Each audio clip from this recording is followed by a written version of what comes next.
So good morning. Thank you for being here. I'm from the Talking Galleries team. The Barcelona is a platform dedicated focus to the art market and art galleries based in Barcelona in Spain. So on behalf of our team, welcome you to the second day of this talks program, Key Art Conversation Talking Galleries Seoul. Just a few words for those who were not here yesterday, and especially to welcome today's participating speakers, some of whom are joining us for the first time in our meetings, like Henri Neuendorf, Frank Young, Ramon Sauma, Erika Siu or Kinsley Hayasekera, all coming from quite different contexts. Thanks a lot for coming to Seoul to meet us and be part of our conversation. We are also very pleased to have part of our community, or family as we say, like Georgina Adam, our moderator today, Marek Classen, Rebecca Taylor, coming from London. She's not here already, she will be speaking in the afternoon, like Bella Dividal and Henri, also coming from Barcelona. So thank you all for joining us again this time. And now just a few words to introduce you to Georgina Adam, who will be moderating the first two sessions of the day. Georgina is art market editor-at-large for the art newspaper and correspondent for the Financial Times. And she is a close collaborator to Talking Galleries since its foundation in 2011.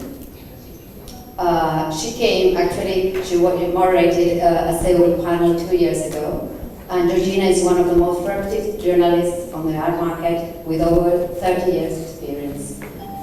She's based in London. She has lived in France and Japan. And she's also author to 2 books. The last one, the most recent, published in January this year, is titled Dark Side of the Boom, The Excesses of the Art Market in the 21st Century. And it's a follow-up of her earlier first book, published in 2014, Big Bucks, The Explosion of the Art Market in the 21st Century. So Georgina, the floor is yours, and thank you, Marek and Henri, for joining us. Thank you so much, and thank you all for coming and being here today to listen to what I think will be a very interesting session, focused on the art market and on reports. So we have 2 highly qualified speakers here. First of all, on my far right, we have Marek, who is going to start the proceedings. He's the managing director of artfacts.net. He studied originally business administration, but has many years' experience working with various galleries and software companies. He has been actively producing database-enhanced websites for the art world since 1995, so a wealth of experience. He's going to start the proceedings. But our other guest, who is equally qualified to talk about the art market, is Henri Neuendorf, whose studies were marketing and management in the UK, although he's originally from Germany, so we have a very multicultural panel here. He started his career in the art world in Berlin, where he worked for 2 contemporary art galleries. But he's now, since 2016, he's transferred to Artnet, the online agglomerator of many things, from galleries to art prices to even selling art as well. And he's now based in the New York office of Artnet. So we're going to start, both are going to talk about reports. We're going to start with Marek. Can you see the screen? Can you see the screen? Is it okay? Is it clear? Good. Marek, over to you, yes. Okay, I have a presentation, so I go over to my laptop.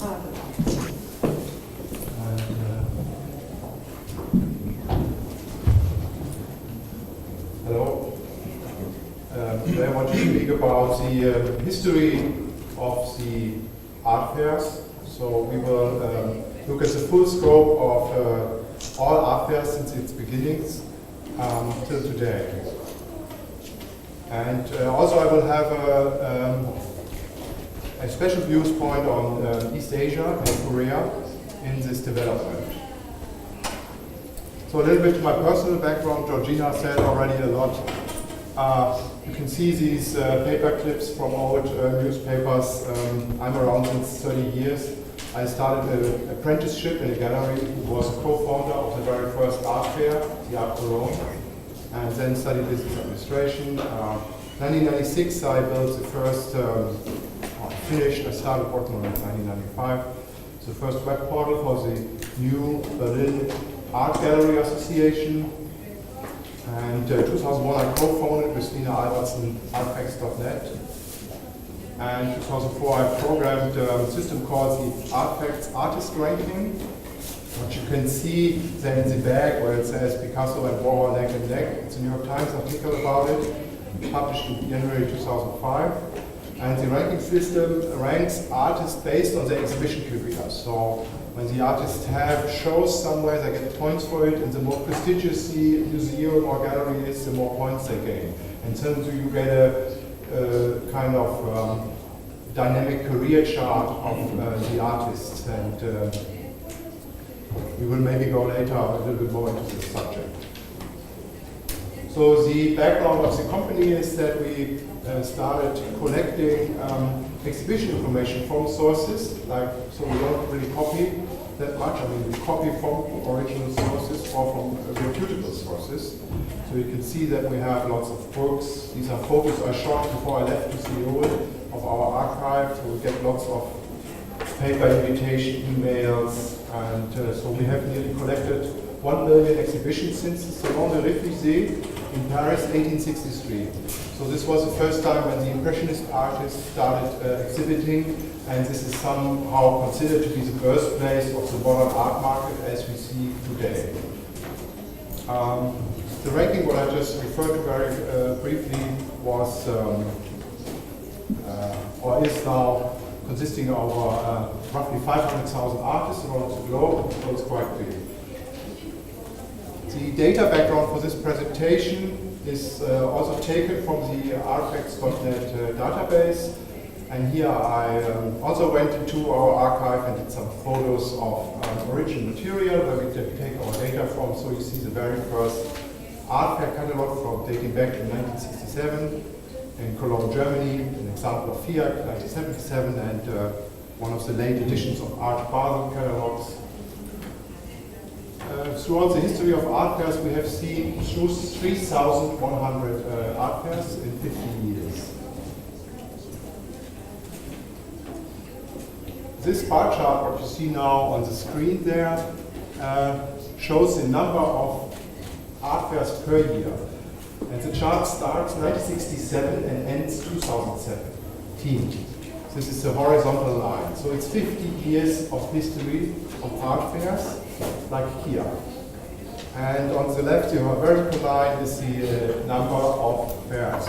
So you can see that the first 30 years from 1967 to 1997, there was no real growth, small, so year per year, 1 or 2 new art fairs appeared. But then with the turn of the century, art fairs grew exponential, and they form now some kind of S-shaped curve. It seems that there's a kind of saturation with around 256 galleries per art fairs per year. This yellow bar chart, what I put behind the art fairs, is the number of exhibiting galleries at art fairs. So this is a very important thing to know. Not every gallery go to art fair, but the number of galleries that are going to art fairs is presented here in this chart. And you can also see here that this is a still rising number of galleries that are operating, that are trying to get into art fairs. It's around 6,000 galleries in the world today that go on art fairs. This bar chart, what you see now in the background, what is plotted behind, is the number of operating galleries. This is an estimation we did based on our data. We don't know about every gallery that opens in the world, but we know about quite a big number. So we did some rough estimations how big the actual numbers of operating active galleries has been in the past, And you can see that the number of operating galleries has been always bigger than the number of galleries going to art fairs. And that the number of operating galleries peaked in 2013. You also see some kind of hockey stick evolution of operating galleries exploding around the turn of the century. And now I've got a chart that's a little bit maybe complicated to explain. Each galleries, or mostly all of the galleries, go to more than one fair. So by presenting themselves on more than one fair, they're somehow echoing or doubling their presence. So you can see the same gallery in numerous places in the world. So when we add the number of galleries per fair, then we have a number of 12,000 galleries that are exhibiting on fairs. So each one more than twice. So and this gives us a notion that there's a relatively stable number of galleries in the world. Because we see all these galleries showing on art fairs, but the pool where the art fairs can get fresh galleries from is shrinking actually. So the key finding is that the number of fairs has grown from 1 in 1967 to 256 last year. So the number of operating galleries grew from 400 to 13,500 in 2013. And since 2013, you can see the number of operating galleries or active galleries decreasing. This was a blue bar chart. Interesting numbers as well are the ratio between operating galleries, so these active galleries, and galleries that actually go to art fairs. So 1967, it has been 5%, so 95% of galleries did not go to art fairs. 30 years later, it had been 30%, right? So if there had been 3 galleries, 2 went to an art fair and 1 didn't.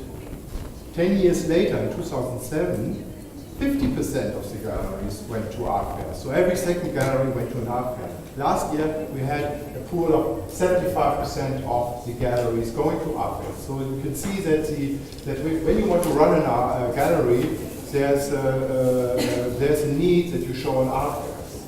So in summary, the number of galleries at art fairs and the number of art fairs is growing, but the total number of operating galleries, active galleries, is actually shrinking.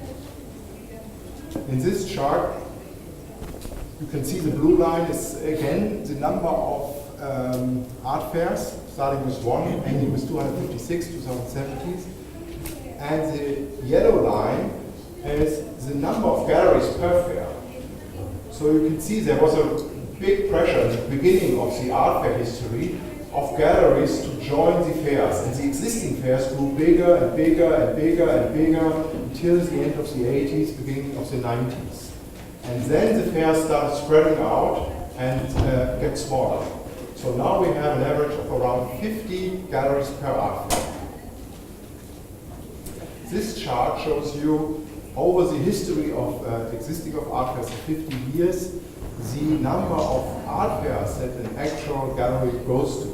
And you see this is a constantly rising chart, that meaning there is a pressure on the galleries to go to more than one art fair, right? Right now we have an average of 2.2 fairs per galleries in the world. Some galleries go to 10, 12 art fairs, other maybe only go to 1 or 2. But the average is 2.2. So all galleries going on art fairs go to more than one art fair. So the key findings of this section is number of galleries per fair is declining. The number of fairs each gallery is exhibiting at is increasing. And currently galleries are exhibiting at more than 2 fairs per year.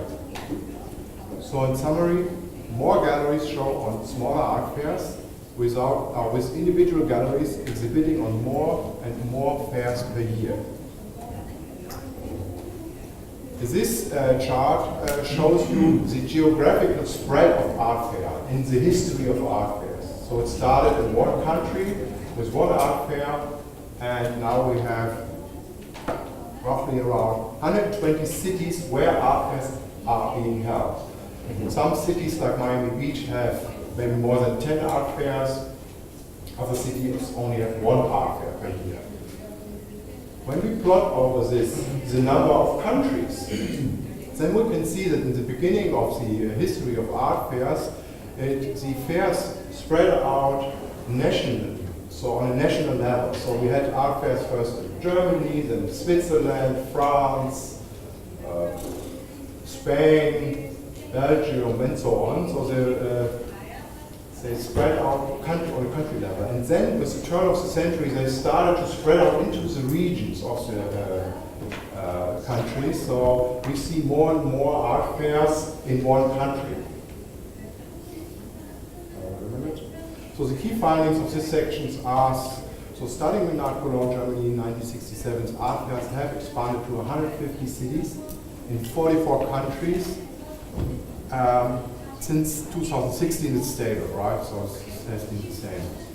Until the mid-90s, there was around one fair per country, so one art fair per country. By 2001, the number of cities with fairs per country has risen to 1.5, with multiple fairs sometimes taking place in one city.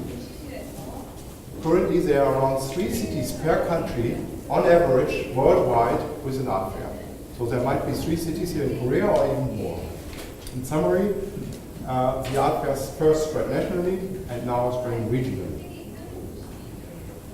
This is a so-called word cloud, meaning that we put all the appearances of a certain city where an art fair appeared into a huge file, and then you compile an image, and the bigger the charts are, or the key characters are, the more art fairs have been held in this city. So you can see there's a very clear dominance of New York City, London, Basel, Paris, Miami Beach, Cologne. It's all Western cities. And when we use zoom in with a magnifier, then we see Seoul. That's the #1 in East Asia, followed by Tokyo, Beijing, and here on top we see over Cologne, there's also Hong Kong on display. This is a visualization of the importance, right, of where are the mega collectors, where are the mega hubs for art. It's also around here, but compared to the Western world, it's quite small. So the key findings of this section are globally, New York has the most art fairs in 50 years. It's around 289 to be precise. In East Asia, Seoul, where we are, had the most art fairs in history, so 42. Yeah, this is very good. So the number of other art fairs in these leading East Asian cities are Taipei with 41, Hong Kong 34, Beijing 26, and Shanghai 26. So in summary, there's a large discrepancy between the number of fairs in the leading art capitals of the USA and Europe compared to East Asia. These charts show you the percentage of East Asian galleries on art fairs in the world. So it starts with here, it's 2%, 4%, 6%, 8%, 10%. It's around 10% of, so every 10th gallery in the world on an art fair is a gallery from East Asia, or with East Asia in groups. When we want to know now which galleries have appeared first, then we can see that the Japanese galleries appeared on art fairs first. In the beginning of the 70s, they started to exhibit on art fairs, probably in Europe and America. And the second East Asian nation is Korea, followed in the 90s with a consistent presence on art fairs.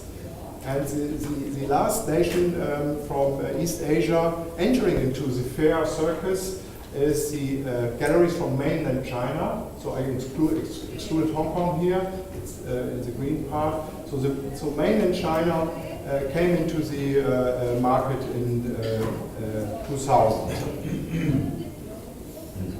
So the next chart is a little bit brutal.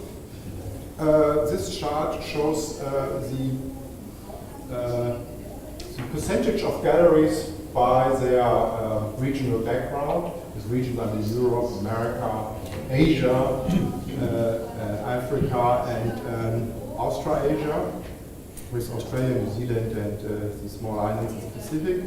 And you can see there's a strong dominance of European galleries. In the beginning they had nearly 100% of presence. Now their presence share shrink to 60%. First galleries have been the American being on art fair.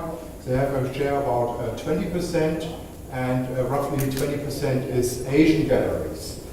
So you see there's still room to grow for Asian galleries to present on art fairs.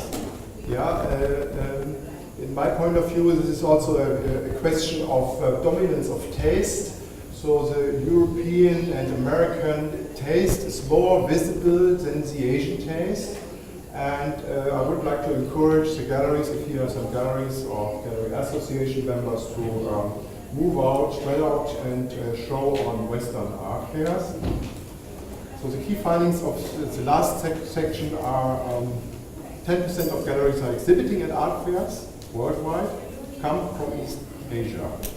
In the 70s, first East Asian galleries, Japanese, exhibited at an art fair, followed by the Korean galleries in the 90s. In 2000, galleries from mainland China started exhibiting on art fairs, and Japanese galleries are the most represented at art fairs among the East Asian galleries in 2017 with 431. This includes also doubles, so this might be that there's maybe 200 galleries from Japan showing. In summary, the number of Asian galleries exhibiting at art fairs worldwide is increasing, but Europe is still most dominant. So the overall conclusion I want to draw here is that more and more galleries are exhibiting at art fairs, while the number of operating galleries is decreasing. The number of art fairs is rising as well as the number of fairs each gallery is attending. The fairs are now expanding regionally. So there's a large discrepancy between the number of fairs in the leading art capitals of USA and Europe compared to East Asia. And it seems somehow that the fair market is oversaturated and the fairs may run out of new galleries. This is one point. But there's another point that I haven't written down, is that it seems that the galleries play, or the art fairs are a kind of meta-gallery or meta-museum. When you imagine there's a show at the MMCA with a number of artists, and each artist has one painting in the show, this could be depicted as an art fair like the Kia, where every booth is one gallery. So it seems that the galleries have to follow the path of the artists, where the studio of the artist is the production site, and the museum and galleries are the exhibition sites. And the artists strive to exhibit all over the world and globally and internationally in the most prestigious fairs. So the galleries now, their home base is their playground, and the fairs is their exhibiting ground, like for artists. Meaning that the galleries try to be at as many fairs as possible and try to exhibit at the most prestigious fairs as well. Yeah. So you can see that there's in the gallery market, or in this art market level, what we call primary art market, there is a notion that the galleries somehow follow the footsteps of the artist and appear in a similar way. That's my conclusion. I'm finished. I hope I didn't overdo it. Very interesting. We're now going to pass to Henri Neuendorf, who is going to present a different report, in fact, two different reports. Over to you, Henri. I want to start off by saying thank you to all the galleries, Lucia, Seoul, and Kia for inviting me to participate on this panel. Even though we're in Korea, I'm going to speak to you today about China, which is the largest and most powerful player of the Asian market. Artnet, the company I work for, publishes the China Art Auction Market Report every year in collaboration with the CAA, the China Association of Auctioneers. And I'm going to present the findings of the report and analyze the 8 key talking points. So let me get right into it. Can you put the microphone closer to you? Sure. Is this better? Yes. Okay. Number one, Global auction sales of Chinese art and antiques totaled $7.1 billion in 2017, increasing by 7% year over year amidst an expectation for a stronger market rebound. 2. The demand for top quality artworks with established provenance is stronger than ever. In both mainland China and overseas, there has been a marked boost in the ultra high-end market of lots valued at 100 million yuan, which is roughly $14.2 million and up. North America saw a 62% increase in the total sales value of Chinese art and antiques year over year, largely bolstered by a single auction of important Chinese art from the Fragida Museum at Christie's in New York. This landmark sale garnered over $262 million in one night alone, more than what the North American market sold in Chinese art and antiques over the entire previous year. 4. As the market increasingly turns towards high-end art and antiques, payment defaults or delay remains an ongoing issue in mainland China. Of the 18 lots sold above 100 million yuan, only 2 were paid in full as of May 15, 2008, and I'll talk about this in greater depth later. 5. In the mid and low-end markets, smaller auction houses are still struggling to make ends meet. In 2017, there were over 200 mainland Chinese auction houses in hibernation, which is to say that they held no sale that year, compared to 86 in 2011. This number saw a significant jump in 2015 and has been steadily growing since. 6. The sell-through rate of Chinese art and antiques overseas saw a significant dip in 2017, continuing the overall downward trend of the past few years. It decreased from 69%, which is close to the United States average of 70%, in 2011 to 47% in 2017, dropping below mainland China's sell-through rate for the first time. Number 7. The market for 20th century and contemporary Chinese art remains strong overseas. As the market downsized and the quality of lots rose, the average price increased by 19% to reach $207,423, thereby exceeding the previous market peak in 2011. The sell-through rate also remained high at 60%, well above any other sectors overseas. 8. The average price for fine Chinese paintings and calligraphy also reached a historic high at $32,855 in mainland China. This growth is still largely supported by the boom in the high-end market, while the middle market continues to shrink in size and the overall sell-through rate dropped to its lowest level since 2010. Interest in Chinese art and the Chinese art market is at an all-time high. The headlines in the newspapers certainly suggest that the auction market for Chinese art is booming. Just last week, Zhao Luqi's monumental triptych sold at Sotheby's, Hong Kong, for $65 million. In June, the intricate and highly detailed painted 18th century Chinese porcelain vase, which had been discovered in an attic in France and was brought to Sotheby's Parisian office by its owner in shoebox, changed hands for $18.7 million, which is more than 22 times its high estimate, and was finally hammered down after over 20 minutes of bidding. But, and this is a big but, things are not as they seem on the surface. At $7 billion, the size of the market in 2017 remains much smaller than its record high of more than $10 billion in 2011. Meanwhile, stocks on China's Shanghai Composite Index have struggled this year and have steadily declined since January, leading economists to predict the bear market for the rest of 2018 and leaving many collectors with a shortage of cash and a dent in their art buying budget. Many of the reported numbers and headline-grabbing record prices have been boosted by a handful of billionaires at the relatively thin top end of the market, which has largely obscured the view of a struggling market below. In short, the art market is growing, but only at the top end. One major problem is the complex legal framework in mainland China that has discouraged foreign investment from the biggest players in the global auction market. While market leaders Christie's, Sotheby's, and Phillips have enthusiastically expanded to the liberal Hong Kong, they have taken a far more cautious approach on the mainland. and have restricted their auction activity, choosing instead to focus on careful brand building exercises.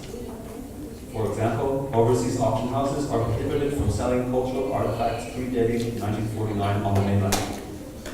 And in 2016, the Chinese government introduced restrictions to limit the amount of money that can be taken out of the country. Christie's, Sotheby's, and others are just unwilling to take the risk of operating a fully functioning auction business without being able to reap the potential rewards. We also found that the prevalence of counterfeits is closely related to the issue of payment defaults and delays. On the website of China Guardian, the country's second largest auction house, a disclaimer says that the house cannot guarantee the genuineness, quality, and value of the lot, and the company shall not bear any warranty or liability for a defect of the lot. In contrast, most auction houses around the globe will refund an artwork if it is later found to be fake. And in a country that suffers from significant counterfeiting across all sectors, especially in the art antiquities market, it is normal and understandable that buyers take precautions before paying. In this environment, late payments and payment defaults have become the norm. Before they open their checkbook, many Chinese buyers will hire an expert to examine and appraise the work they just placed the winning bid on. This is the reverse of common practice in the West, where bidders typically do their due diligence before raising the paddle.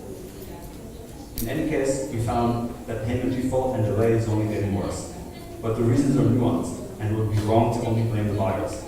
Until the forgery problems are cleared up, Chinese buyers will continue to default on or delay payment.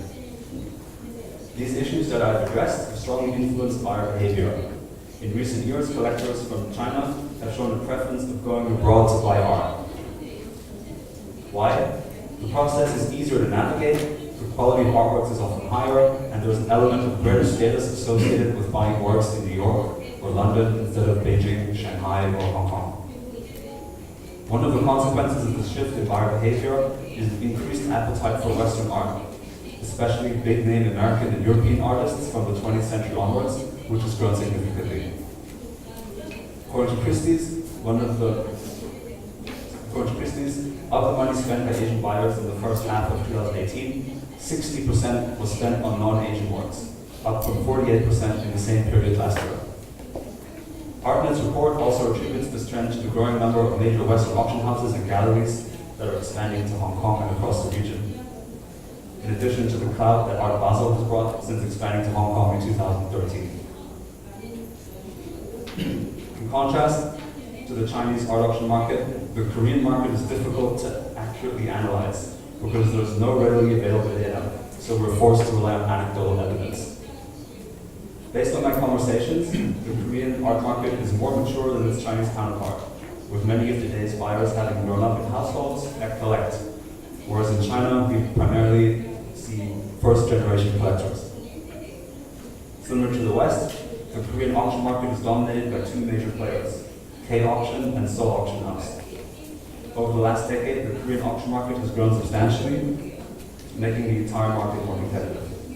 However, as the two major Korean auction houses cater primarily to a Korean audience, they have yet to establish themselves internationally. Thank you.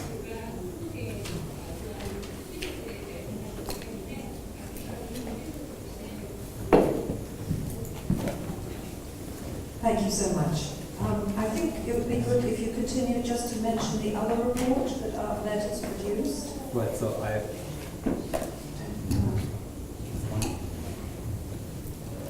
so in my presentation, the first 8 talking points were the China art auction report, and the points that I covered after that were the art intelligence report.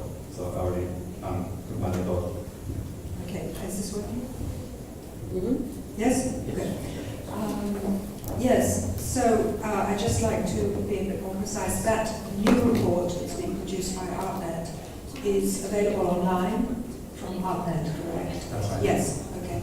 So it's, once again, it's more general, but I'd like both of you now to start this conversation by commenting on the accuracy of these reports. And Henri, perhaps continue on, because you said that for the Korean market it's very difficult to get the information. Can you continue on that? That's right. I mean, the accuracy of these reports is very difficult to quantify because there's not really any corroborating numbers or evidence that are available. Specifically, when talking about Korea, there's not any numbers at all that I'm aware of. And I've had some conversations with a number of gallerists and other people in the Korean art market, and no one seems to be aware of any kind of figures, readily available facts and figures. And I think in terms of, I think one good example of how difficult it is to compare or to ascertain the accuracy of these reports is when the TFAF report came out at the same time as the Art Basel report, so about 2 years ago, I think. I think there was a $10 or $15 billion discrepancy based on the different methodologies. So if the answer is it's very, very hard to find out if they're accurate or not. But it's the best we have. Yeah, Marek. So I can speak from the exhibition part. So Henri is focusing on the auction sector. This is established art, and I'm focusing on the gallery sector. This is art fresh from the studio. And while preparing for this presentation, I figured also that our data, especially on Korea, is difficult. This is why I've chosen to make a presentation of the history of art fairs rather than a presentation of the history of specific artists and galleries here within the country. And talking to our editors, one of the problems is that the kind of communication strategies the galleries have is a little bit opaque. So in the Western countries, it's quite clear that you have a gallery archive with all art fairs, art exhibitions in line and everything in order, whereas Korean galleries tend to have a Korean page and are being relatively sloppy with exhibitions. So it seems that the value of archiving exhibition data is not really accepted here. My point of view, this is a difficulty, and this is something where, in my point of view, Korean galleries have to catch on, and what Henri says about the auction houses also seems to be a little bit opaque. So the communication and marketing would be great, because you can see that Korea is a very, very important nation in terms of art production, art consumption, like second-generation collectors here. Yeah. And So two trends emerge from what both of you have, one from you and one came from Henri. So the first one is this problem of the number of galleries shrinking and how you feel that it will ultimately impact on art fairs. There are more fairs, fewer galleries. That's what your chart. Yeah, the galleries and the fairs tend to get smaller, and it seems that the fairs spread out, also diversified, if you want. So there's it seems like that the galleries need to attract or need to find their collector base on very specific fairs that have a specific kind of selection of galleries. And so this seems that the fairs, as I said, become some kind of meta gallery with a certain selection of galleries. When we look at Art Basel, what you mentioned, Art Basel Hong Kong, this is a very distinct selection of galleries that gives them their prestige. Other fairs, like here, have a different approach. They are run by the Gallery Association, it's a more wide approach. And so each fair has a kind of, it develops a unique profile, I would say.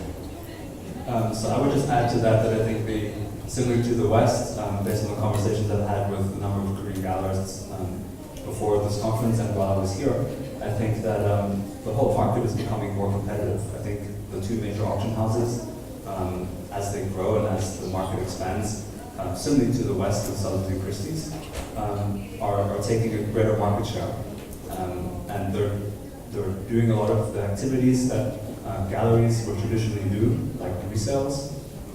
So maybe collectors would be more advised to go to an auction house rather than to resell to the gallery they originally bought an artwork from.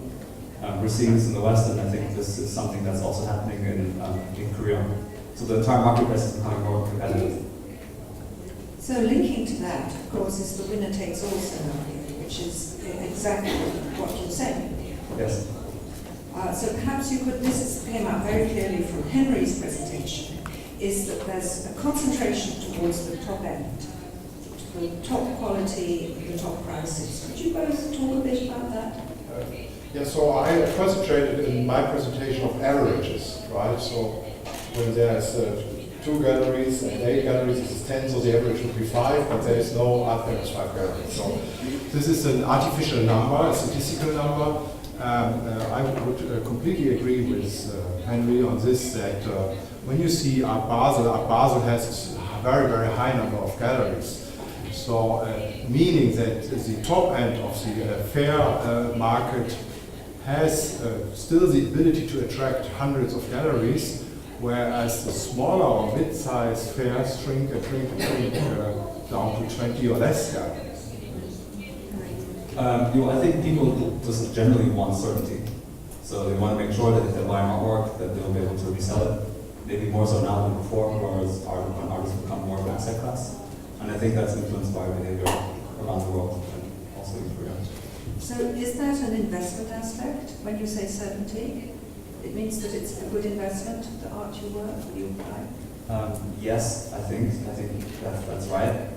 I don't think necessarily people always want to make a return on it in the same way that an investment makes a return. I just think they want to be safe in the knowledge that if they're spending a lot of money, that they can at least get back what they paid for it. I think the kind of risk-taking collectors that invest heavily in buying depth for younger artists are becoming more rare. That was very much a phenomenon. Now this Winner Takes All, which was a book that was written in the 1980s or 90s, wasn't it? It was a book that's actually, which is about the concentration of the top end. Are we seeing that as well? I noticed that Werner, Pace, these mega galleries are also here present at Kiev. Is this a danger for Korean galleries, that if you have these big players coming in? I would say no. People I talk to say that they welcome these galleries coming here, and that, in fact, one gallerist I spoke to said that she wants to see more international galleries, more large international galleries come to Korea because it expands the market for everyone here. Marek. It's a viewpoint. Of course, it's important that we have these mega players, like also House of Work. They become kind of supermarket-like entity, like the small shops die out and everybody goes to the supermarket. They have, you can buy edition prints there and every books and artworks up to millions of dollars. I see this this winner takes it all scenario. Yes, this is right, but I think that the art community will counterbalance this in this way, that art is not only an asset, right? So art and artwork has also some content within, stored within, some content in the sense of that it is that it's like a book or like a poem. It carries information. You have a certain relation to it. And symbolic value. Yes, it's a symbolic value. It becomes part of the family, and it's also intellectual. So this value can't. I mean, how will you compare this to a price? This is difficult. And we contribute, for example, to the UBS Art Basel report, which we mentioned. And one representative of UBS told us in London last year that 85% of the high net worth individuals that collect art keep their art forever.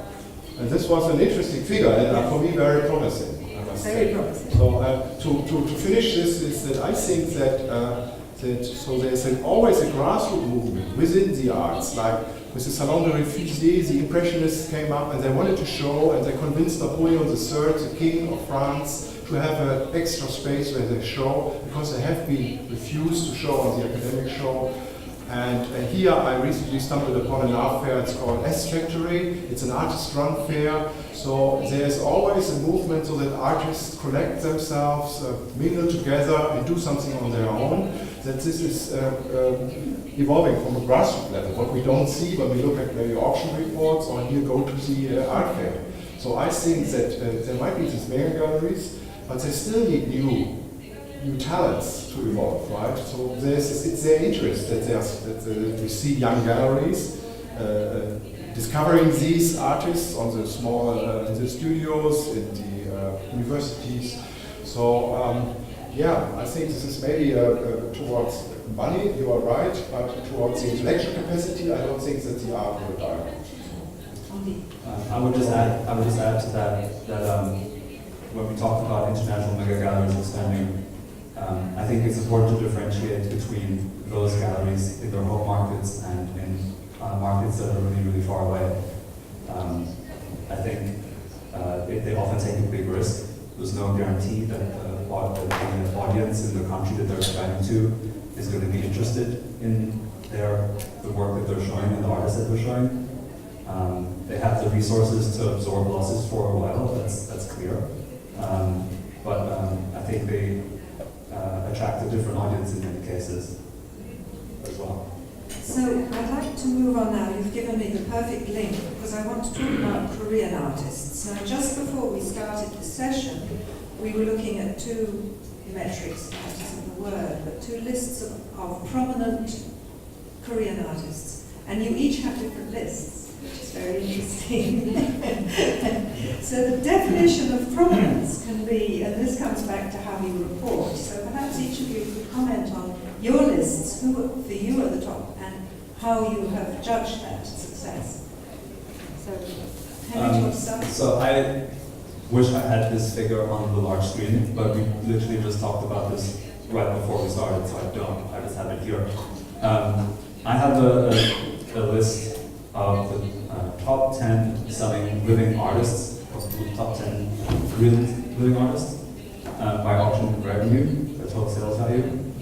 And I can see it's dominated by the Jungsekwa movement very strongly. Liu Fan at the top with $158 million, Park Seo-bo $53 million, Jung Sang-kwa $52 million. So these group of artists are clearly very established. And how does that compare with other artists who are non-Korean, those totals? I actually don't have those figures. Oh, okay. Yeah. So Marek, your list is very different. Yes, very different. I mean, I have my computer there, so I have to even look it up because this came up very short, as Henri just said. So, but what I can tell you by heart is that it's in terms of exhibition presence, like historical presence in terms of our database, it's Nanju Pike, who is He's dead, so that's why he's... Okay, yeah, then I have to why go to my computer, sorry. Yes, it is dead. So that's why... I'm very sad, but this is what I know by heart. So, let me see. What's this side? Why is the screen so small? You have some idea why the screen is so... Oh no, it's good enough there. It's good enough there. Okay. So, here. Hey, yeah? Does it ring a bell somewhere? No? These are probably he's a Korean artist living in Berlin and in Seoul. And just to understand why we evaluate this artist very high in our exhibition database, is that this artist had, let me see, I go just wrong, 22 biennales. So there's no more living Korean artists that had shown on 22 biennales around the globe.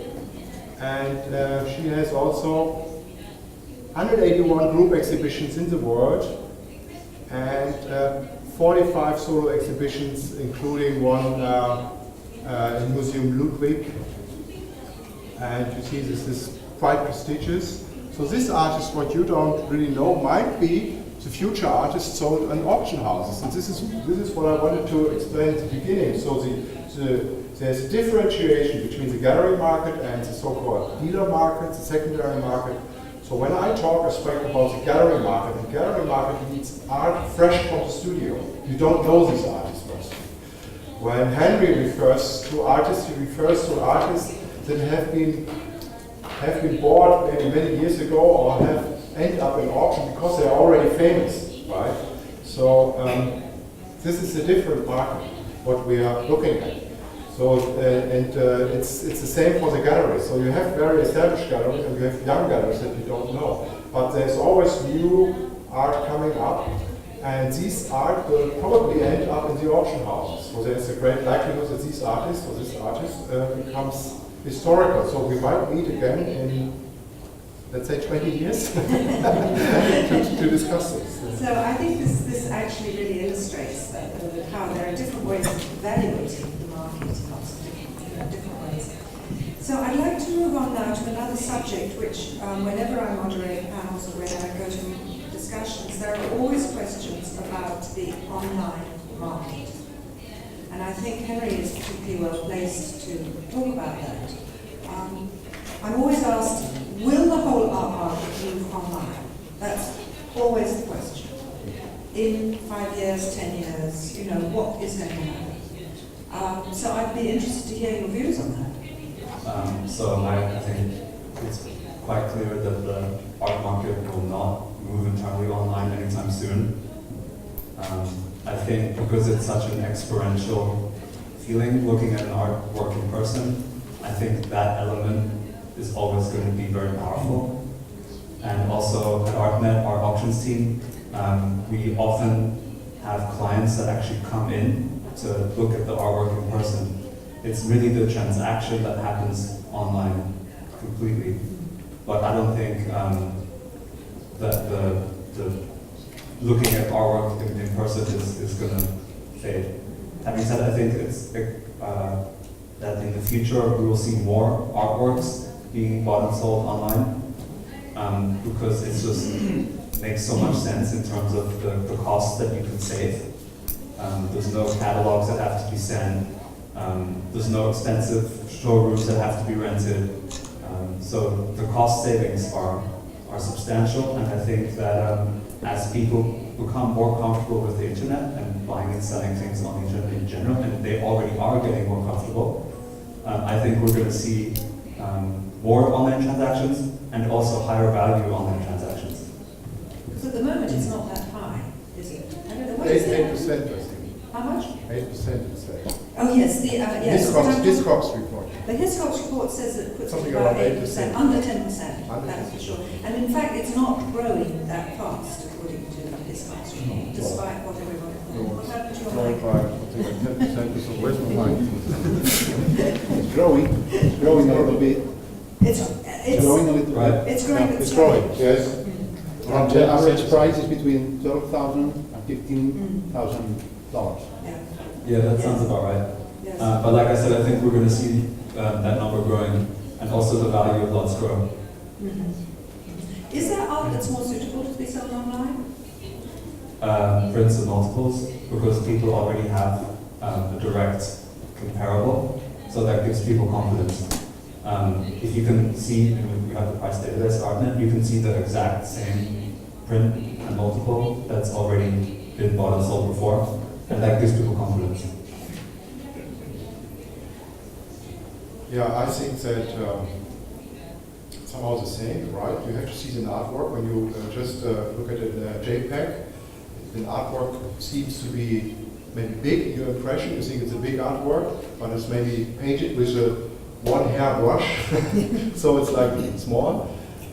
Sometimes people think the Mona Lisa is big, but it's small, so the adjustment is difficult.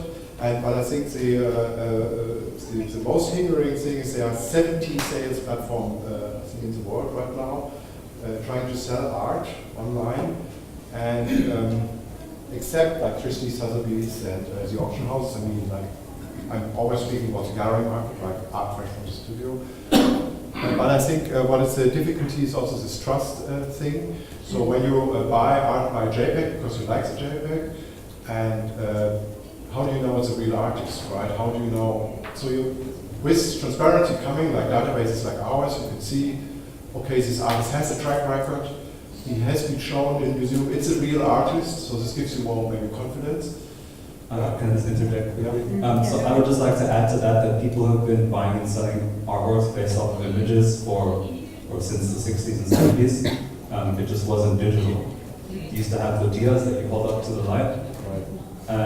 And auction catalogs used to be sent out and people would bid by telephone. This is not a new phenomenon. So people have had the confidence for a long time to buy artworks sight unseen. And I think just with the internet, it's simplified the process. Yeah, but the number has been smaller, right? So the artists, so when we look, for example, at past catalogs, there were, they just printed the surname, so it's the second name of the artists. Nowadays this is impossible because you have maybe 10, 20 artists with the name Charles 5, for example, in our database. So you have to know which Charles 5 they meant even. This is the first and second name, right? So, so there's more and more proliferation, more and more artists in the world. We alone have 500,000. It's estimated that there are 1.8 million artists out there. So how will you then, right back in the 60s or 70s, we were dealing with a few thousand. It's a question of trust, that you Yeah, trust it's it's Absolutely. yes, yeah. One other thing trust that the I- support. Excuse me, I'm sorry. No. One other thing that I want to add that I think is a really interesting trend is the number of galleries that are getting into the online space. For example, the major galleries that goes in David's Runner both established a so-called viewing room where you can send a password or a link and it allows you to view an artwork on their website and complete the transaction completely online, which I think is a fascinating trend. If that catches on, I think we're going to see the number of online transactions really increase by a lot. And yet, you say that you really have to experience the artwork in person as well. So, But they're not mutually exclusive, is what I'm trying to say. You can do it both ways. You know, just the transaction taking place online cuts costs, and you can still go see the artwork. So you don't just have to look at something online. It's just that happens to be the venue where the transaction takes place. Because it's very clear you don't have to pay for real estate. You have a warehouse. It's much cheaper. It's further. You can rent space further out of the city. So I think it's more of a cost-cutting thing. But we had yesterday, we had yesterday this architect here who built the Cookie Gallery, and she said that she has in concern the Instagrammability somehow. It said it is Instagrammable, the architecture. And I think what the trend that you are describing means also from an aesthetic viewpoint that the art gets more Instagrammable, right? So if the art looks great on the screen, then you have maybe a greater likelihood that the collector then is coming to I agree. I think that's definitely happening for sure. But one thing that I also want to say is that I think that the art gallery remains the most important place to look at artworks. I think that if you have a very, very carefully curated exhibition that's thoughtfully presented, I don't think that there's a better way to see art. And I don't think that can be replaced. And this is also acknowledged by the big galleries. Wasn't it Werner who said that it would be great to reduce price for small galleries to enter an art fair? That the bigger galleries substitute the booth price for smaller galleries. So because they have understood that they need also fresh galleries, and these big mega galleries also don't really discover art. They take the artists from the smaller galleries which discover the artists, and this is another thing we talked about, that there should be a remuneration like in sport when you take off a football player from a smaller team, and then you pay the team fee that you can have this player, and I think these kind of rules and standardization will help a lot to the market.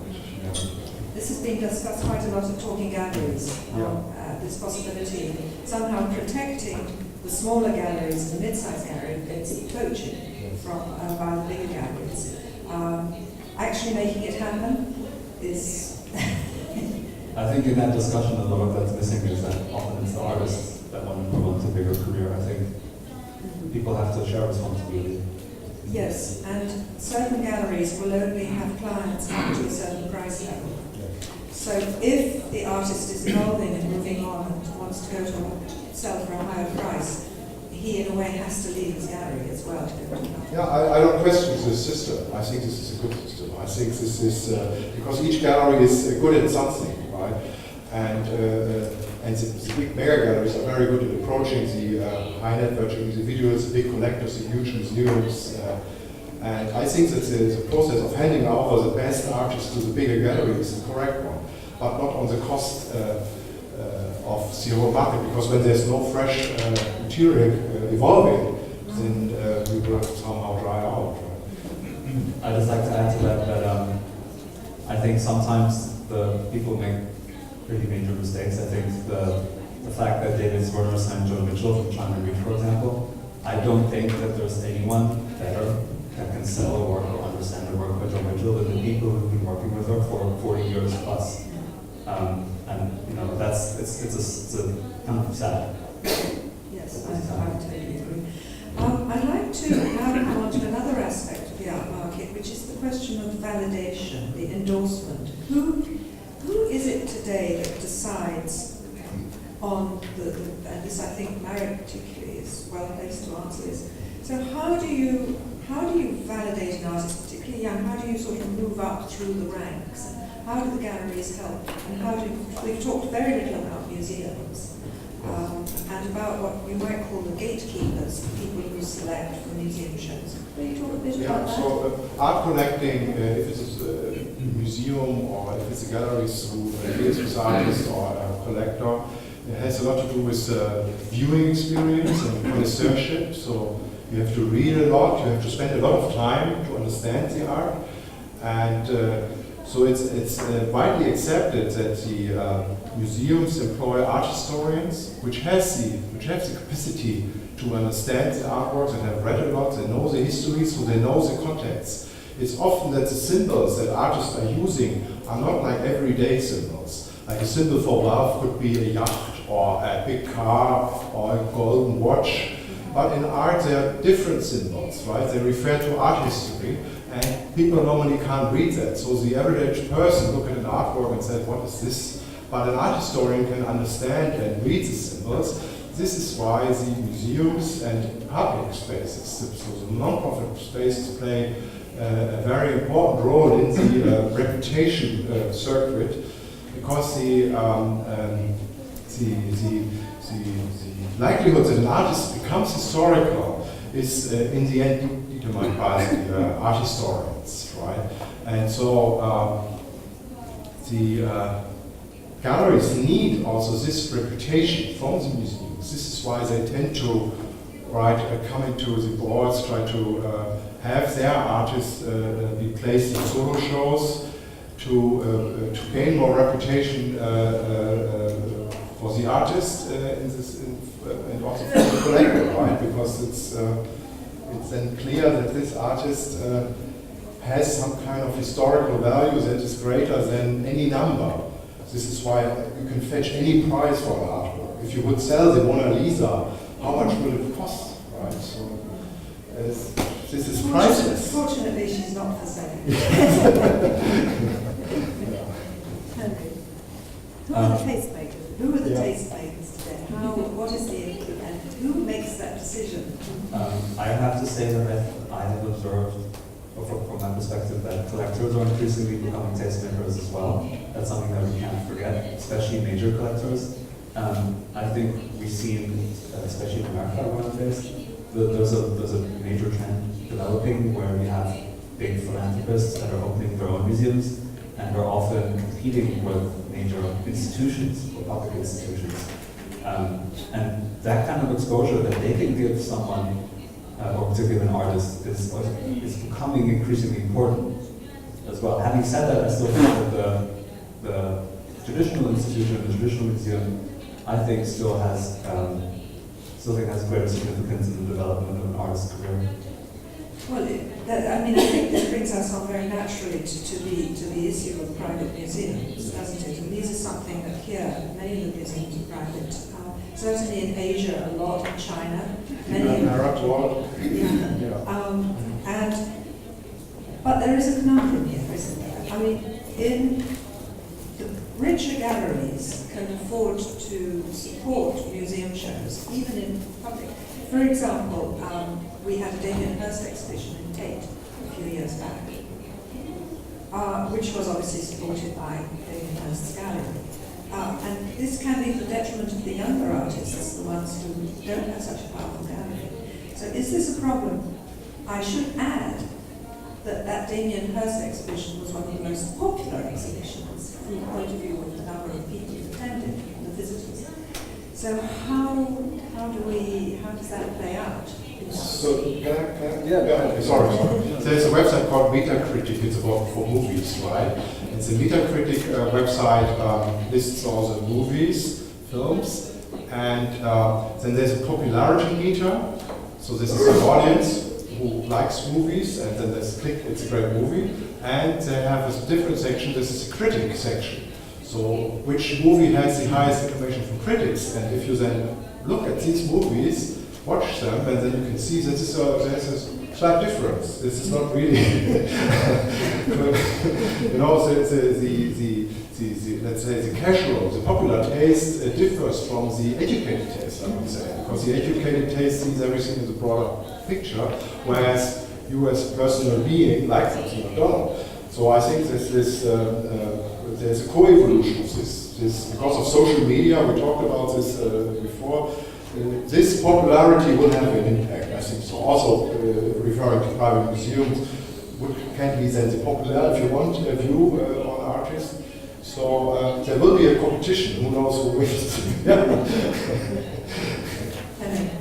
I think still think that scholarly opinion of curators and scholars is still the most important. Because at the end of the day, these are the people that decide what gets seen. To answer your question, I think that to answer your question, I'm sorry, I lost my train of thought. You lost it. Well, we're talking. Let's talk about scholars, how important they are. It's gone. It's gone. No, it's fine. It happens to all of us. I'd like you now to start looking towards the future. Now, I am going to open up to questions in a little while, so please think if you have questions, be thinking about your questions. And we do welcome questions from our audience. So don't be shy. You can put your hand up. It's perfectly all right to ask us questions, and our panelists will be delighted to reply to your questions, perhaps to explore something you haven't. But before that, I'd like each of you to give us an idea. We hear so much about how the whole economic, political, everything's moving to Asia. The importance of China is growing. Korea has always been an important market. Will it grow? So how do you see the evolution of the art market here in Korea and in Asia in the coming, say, 5 or 10 years? I think particularly being in Korea, I think one thing that has emerged is that there's a number of new players that have entered the art scene, and they're buying work in large quantities, and that's corporations. Amora Pacific, I went to the museum 2 days ago, which was lovely, fantastic. Which museum? Amora Pacific, which is I think a skincare conglomerate that's had a museum for I think since the 70s, and they're one of the earliest ones to enter that space. But since then, we've seen other corporate collections emerge. The Lotte corporate collection is major. Also, Samsung has one. And so I think in Korea, these new players are really expanding the market and opening doors and supporting, especially supporting young artists in a really important way. So, my viewpoint, because I'm the first time here in Seoul, in Korea, and we did some gallery tours, thanks to the organizers, which has been very great for me. And what so I'm now 30 years active in the primary sector, like art fresh from the studio, And so when we went into these galleries, often we had the feeling, this is something we know, this is aesthetic, yes, it looks like surrealism and so on. But when you then talk to the gallerists, there's a certain, let's say, symbolism. This is specific to Koreans or maybe to Asians, I don't know, that we can't really understand, or we don't see that. But when we get the information, so when we have to get, when the gallerist speaks about it, then there's, it's a shift in perspective from the Western perspective. So we don't think, oh, this is a copycat. You start thinking, wow, this is very unique because it refers to the history of this country and uses the Western aesthetic and combines this in a completely new way. So I think what is really important for the Asian gallery is, again, accessibility. So you have to communicate, in my point of view, to the Westerners, which are still, as you see, rule, somehow the market is the majority and they're really dominating the taste, that what is the meaning of the artwork? So it gives them a shift in perspective so that we can access this art, better understand it, and more highly appreciate it.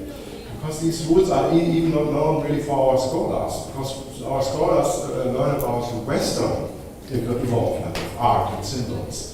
But now we need to have a different knowledge. We have to know about the historical development of symbolism here in the East, and combine this with Western taste, mix it up, like shake it, and then we can understand it. So I don't really agree with your view on that. Okay. Because I think, just being in New York, there's so much Asian art available to see. For anyone who wants to seek it out, it's there. We have the Asia Society, we have the Met Museum, which has a superb Asian art collection.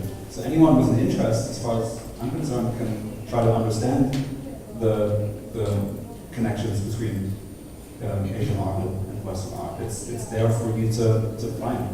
I will away. Yes. I completely disagree, because I was. No, this is a kind of punchy situation, what I like a lot. It's SH Contemporary back in the days, and Art Shanghai, something like 10 years ago or so. So when you went to SH Contemporary, everything was bright, beautiful, and like the art probably in New York. I don't live there. And when you went then to the Art Shanghai, which is the original, the oldest fair there, everything brown, looking like impressionists, like old school, and packed with people, packed with Chinese people. And only Shanghai was exhibiting at both wings, right?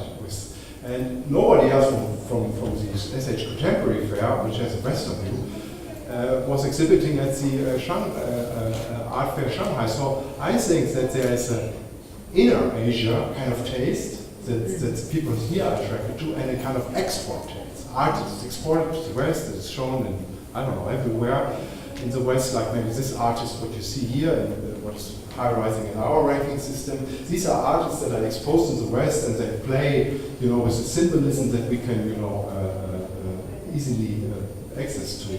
But the symbolism that is used here, specifically in Seoul, is, in my point of view, difficult. And it's different than the stuff you see in Seoul and New York, I assume. I don't know. So I don't know. Henri, you're going to continue.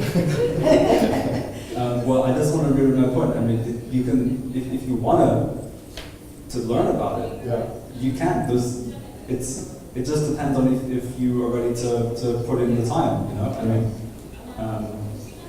it's even in Berlin. I'm from Berlin, so there's Asian art collections in Berlin too. Just off the top of my head, there's the Feuerling collection, which is in a former telecommunications bunker. It has a fantastic Asian art collection. And this is a private collection that is accessible. Quickly, because I want to give people a chance to ask questions. I just tell her, say it again, art fresh from the studio, right? So it's not really in a collection yet. So this is yes, maybe it's very much grassroots what I'm talking about. But you are right. If I would put some kind of effort more to learn, then I would be maybe better equipped. So thank heavens I've reconciled my two panelists just in time to ask if there are any questions here. Please put your hand up. I'm sure that you must. There we have a question over there. Please, could you please wait for the microphone, because this is being recorded. Mr. Classen, you said that galleries are the playground and the art fairs are becoming the marketplace where the exhibitions are. Is that correct? The way? Yeah, it's like an artistic career. This is a kind of, yeah, I describe it that way. It's just to understand it better what is happening. Yeah, it's a good analogy. Yeah. But what do you think about the suggestion, I think it was one of the art fairs in New York, that wants to start accepting exhibitors that do not have an actual gallery space? This goes in that direction. It goes also in the direction of art fairs run by artists, like the S Factory here in Seoul on the other side of the river. So you can go there and there's no gallery, zero, it's just artists. Yeah, and it's an art fair with booths and stuff. So yeah, it goes in this direction. Because when we speak about this, and I spoke with Henri about the situation in New York, and it's kind of depressing somehow, yeah, because the costs are so high to run a gallery space that as a small gallery, there's a huge pressure on you. So that I can imagine that maybe some of these galleries become managers, right? Like producers, managers, like for music bands, who don't have an own space, but they manage artists, something like that. I think that we have to be very cautious about letting in participants to art fairs that don't have permanent spaces. And I say that because the majority of people that have businesses that sell art without a space are often secondary market dealers. And secondary market dealers primarily deal in works that are already desirable by the market and are already established. And I think if that happens, then it can quickly snowball to a situation where we have even more established art. And I think we really should support galleries that are introducing new artists and new perspectives into the art world. Did you want to continue asking your question? Okay. Are there other questions? Because otherwise over there? Yes, here. Please, can you wait for a microphone? Here. Sorry, there's one other. Yes. So I have a question. Sorry, that I've taken this gentleman here first. Okay. Sorry, and then secondly afterwards you. Sorry, I saw them first. Yeah. I'm kind of novice in this art field, and when a aspiring artist tries to promote his or her art objects, how does she or he go about doing it? Try to find a gallery, or try to socialize with the dealers. And when an artist enters a relationship with a gallery, is the relationship like an athlete where you have exclusive arrangement, or is it enter into a contract for so many years? And then the second question is, what are some of the abuses or some possible problems aspiring or young artists faces when they try to promote their art just enter into a relationship with the galleries? Good question. So how does an artist start out? How are they treated by their galleries? Are they athletes or are they like footballers? And what are the problems encountered? So the first thing is you can't go by yourself. So if you submit your portfolio to a gallery, it will probably be rejected. So it's a reputational system. So you need somebody speaking for you. So Or find an agent? Like, maybe.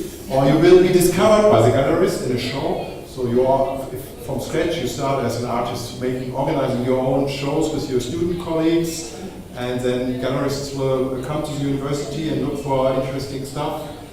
And or you might find a curator who does that show, who is a gallerist friend, and introduce you. But you can't go by yourself. This would be a very, very bad idea, because you can't tell the world. You can say I'm an artist. It's free. Everybody is allowed to say this. But the world tells you if you're an artist or not, right? So it's the other way around. So that was the first question. The second, obstacles, problems along the way in the relationship with the galleries? I mean, it comes later than to the playground of Henri then. But so what can happen is that you are bound to a gallery, right? You find your gallery, you become friends, you work together, you have some kind of exclusivity agreement, you don't sell through the studio, you only sell through the gallerists, and always everything works fine, and then the gallery closes. Maybe there's a divorce, private reason, somebody dies, or they don't manage to survive financially. Then often the fate for the artist is that they can't find a new one. Because if you are not referred by somebody else to another gallery, you won't have a gallery. So you lost your status. So for lots of artists, this means that they don't have shows anymore and they disappear with their gallerists. It's as hard as it is. Can I add to that the other problem, which is non-payment? Some galleries I don't have figures about that. are late paying that. don't have figures about that. I would be careful to step into that. I mean, from my position as somebody who looks empirically at things, I know that galleries have financial problems here and there, that they can't pay their artists. But maybe you know about that. I once heard about a story of a gallerist who would always run out of the back door when his artist walked to the front door. Because he got their money. Yeah. So because we haven't got much time, I'd like to take the question that was back there. Hi, firstly, thank you for your talk. And I just want to comment on what Marek said about the artist-run art fair that's going on at the moment, the Union Art Fair. Obviously, the good outcome would be that, because they obviously established this art fair because they are not represented by the Korean galleries. So, and then also the positive outcome would be that these galleries go and see these art fairs and make a contract with these artists, and so they get better exposure in Korea or like abroad. But the problem is that the view was that this is third Union Art Fair, and then obviously previously it was more more like a celebration vibe where lots of artists would like show their studio kind of vibe in this art fest. But then now there's been a critic saying that this year it has gone backwards, where more rather than exposing like the studio vibe of the artist, their celebration, it has gone more with the commercial side. So the art fair has been organized quite neatly, more with the like Kiev kind of type organization of the style, and also the Korean Korean Gallery Association has said that they are going to exclude the artist represented in Union Art Fair in the galleries or any of the like Kiev art fairs that's happening in Korea. So I see this as a problem, and I just wanted to ask what you guys think of this. So we don't have anyone here who can speak for the Korean Galleries Association. I don't think. In the lead up to my to attending this conference here, I did hear some anecdotes about the fact that the Korean Gallery Association is a little bit too inclusive, so exclusive. Sorry, exclusive. And that they would definitely benefit from opening up a little bit more in terms of who they let into the fair. Because I think the general opinion is that competition makes everyone better. So this is something that has been said to me by a number of people. Yeah, yeah. So there are 2 points to this, right? So one point is I can add to the anecdote from Henri is that, I have my own anecdote here, is the fate of Art Cologne, the first art fair in the world. So the German art dealers tend to be inclusive as well. So they wanted to own the market, right? Exclusive or inclusive? Exclusive.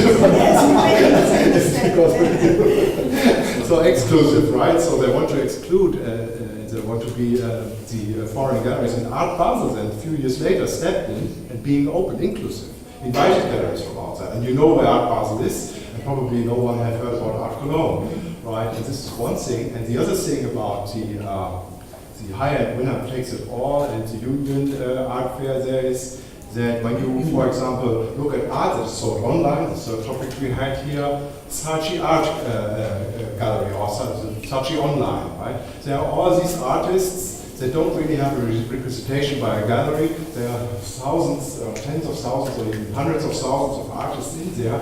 They will never fetch a high price, right? They can sell there.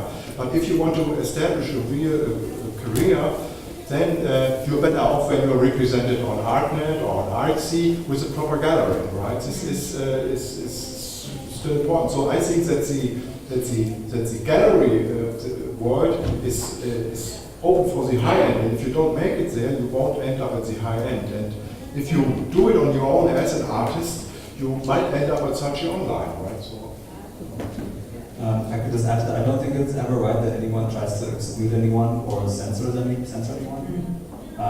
So I don't know what the rationale is behind the Gallery Association to try to exclude artists from the competitive, that are participating in a competing term. So we've come to the end of our time. I'd like to remind you that at 2 o'clock we have another conversation about collecting. I very much encourage you to come because this will be speaking much about the market. We'll be now looking at the non-commercial side. We have a panel of very distinguished collectors coming to talk to us. I'd like to thank Talking Galleries for organising it, and also for our founder who's here recently months. Thank you so much to our panelists who were really so interesting.